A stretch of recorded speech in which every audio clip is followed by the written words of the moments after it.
Bom dia, pessoal.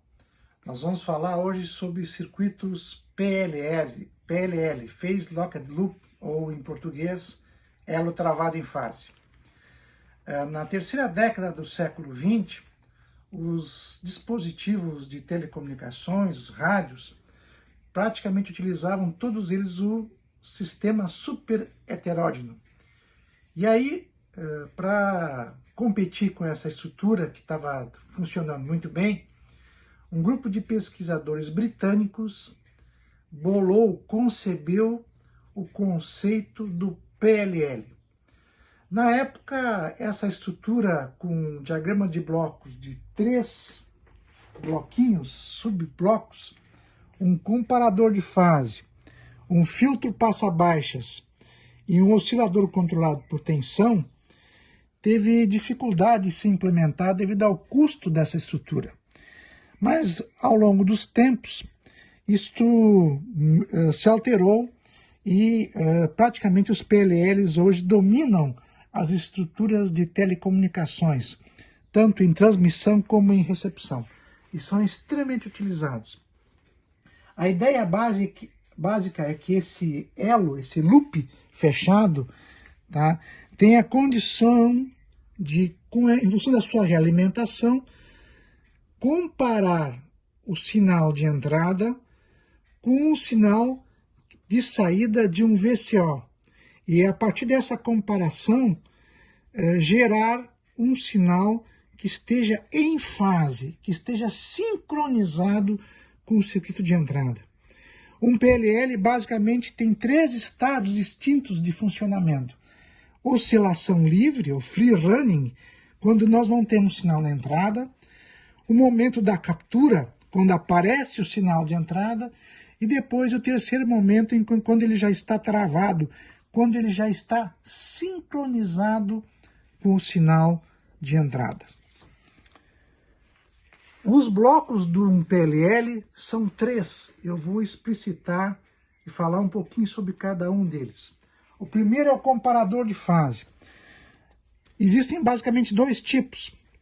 O comparador de fase baseado numa porta ou exclusivo.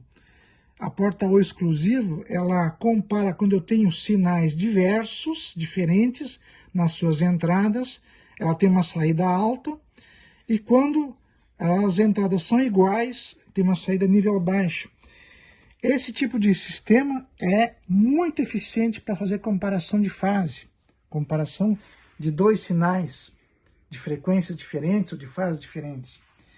Ela tem alta imunidade a ruído, mas ela sincroniza em harmônicas diferentes do sinal de entrada.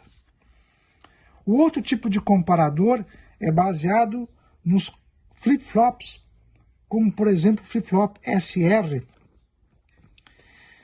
Esse tipo de dispositivo tem pouca imunidade a ruído. Em compensação, ele só sincroniza numa frequência, na frequência fundamental, e apresenta uma relação sinal-erro, sinal de erro, diferença de fase, que é uma espécie de uma dente de serra. Então ela é muito eficiente. As máquinas de estado, que também são baseadas em flip-flop, são outro tipo de comparador de fase. E ambos, o detetor de fase baseado em porta ou exclusivo ou em flip-flops, são extremamente eficientes e cada um tem as suas vantagens e desvantagens. O segundo bloco é o filtro passa-baixas. Pode ser um filtro como esses exemplos que eu tenho aqui, são filtros simples, né? Passa-baixas, ou eu posso implementar com dispositivos ativos, computadores operacionais e assim por diante. Então o filtro passa-baixa, ele transforma essa diferença de fase num nível DC, que vai ser um sinal de erro, e esse sinal de erro, esse nível DC, é que vai controlar o VCO. Os filtros passa-baixo têm uma resposta transiente característica de um sistema de segunda ordem com realimentação negativa. Portanto, o tempo de funcionamento, o tempo de resposta de um PLL está está ligado diretamente ao comportamento dos filtros passa-baixas, através do seu fator de amortecimento. Então aqui a função de transferência de um filtro com essa característica mostra o comportamento, a resposta transiente desse tipo de dispositivo. Por fim, o VCO, que é o oscilador controlado por tensão, ele tem a sua frequência determinada pelo nível DC de entrada. Portanto, ele é um conversor tensão-frequência. A tensão de entrada determina o comportamento em frequência desse dispositivo. Um exemplo de um VCO analógico muito utilizado é o 566, LM566, o CA566, que é um dispositivo, um circuito, um CI, que funciona até 1 MHz aproximadamente. Portanto, o PLL, com esses 3 blocos, tá, ele tem um comportamento que, sem sinal na entrada, ele funciona com oscilação livre.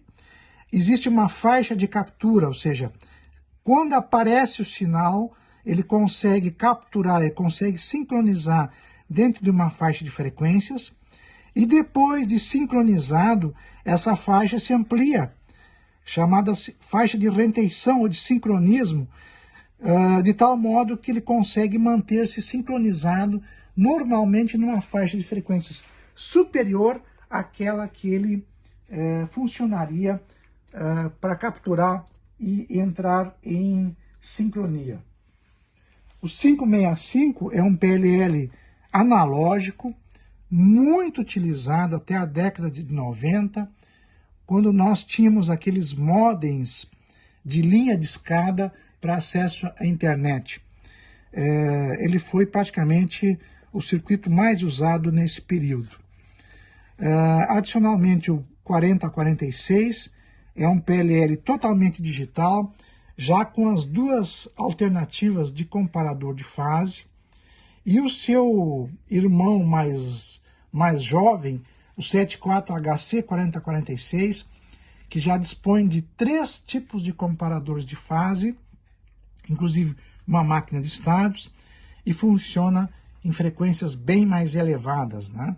Só que ele tem uma alimentação padrão TTL, embora seja um dispositivo CMOS.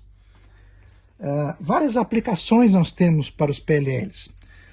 Uma das aplicações muito relevantes é a síntese de frequências. Isso permite multiplicar frequências, né?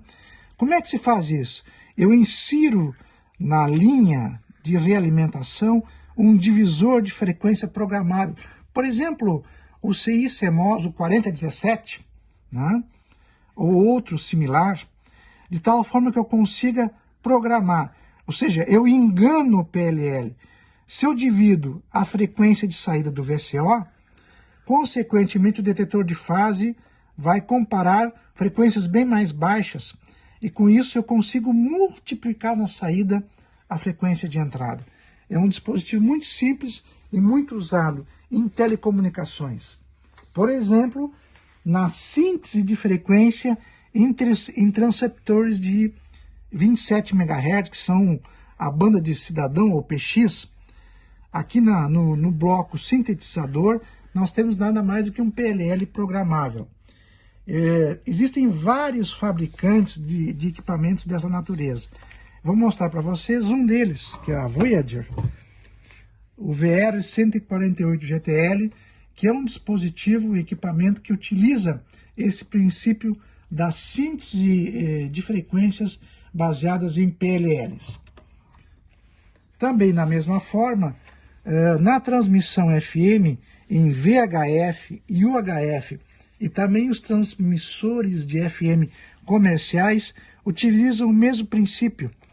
Aqui eu tenho um Octoque da Baofeng que utiliza esse princípio. São PLLs que permitem a geração de frequências múltiplas, né, do dispositivo. Uma das utilizações muito comuns são os pré-scalers, que são divisores programáveis para operar em frequências muito altas. Isso pode ser usado na recepção quanto na transmissão. Na recepção, os receptores de FM comercial estéreos utilizaram durante muitos anos esse CI, o LM, o CA1310, que é um PLL, que tem dentro dele um PLL que permite a decodificação de sinal estéreo. Aqui, exemplificando, nós temos um ícone dos receptores da década de 80, 90, que é a Bosch, fabricado aqui no Brasil, que utiliza esse integrado, o 1310, em seu dispositivo de recepção. Recomendaria para vocês 2 livros sensacionais sobre PLL. Esse aqui, infelizmente, não tem tradução, mas ele é um inglês bastante simplificado, tá? É de uma editora americana excelente, livros didáticos com vários exemplos práticos. Esse autor é muito conhecido, né? Howard Berlin. Outro livro que já tem tradução em português, que é Técnicas de Comunicação Eletrônica, do Paul Young, tem um capítulo dedicado, específico, ao análise e tratamento de PLLs. Por fim, nossos alunos lá da Fundação Liberato realizarão 3 laboratórios sucessivos sobre esse tema. O primeiro sobre os comparadores de fase, uma simulação no software TINA-TI, né? O comparador de fase utilizado será um circuito clássico que saiu na Electronics com 2 CIs 7474, que são flip-flops SR. O segundo circuito de simulação usa um filtro passa-baixas analógico com amplificador operacional. Então vocês vão poder ver o comportamento de resposta transiente desse dispositivo, como eu havia comentado. E por fim, um circuito VCO com CI 555, que é outro circuito muito utilizado, né, na eletrônica. E nós vamos poder ver como se comporta o VCO, inclusive como um modulador de FM, pois a partir de uma entrada analógica eu posso gerar um sinal que varia em frequência, a partir do nível DC de entrada. Espero que vocês tenham gostado dessas explicações. Tchau, tchau!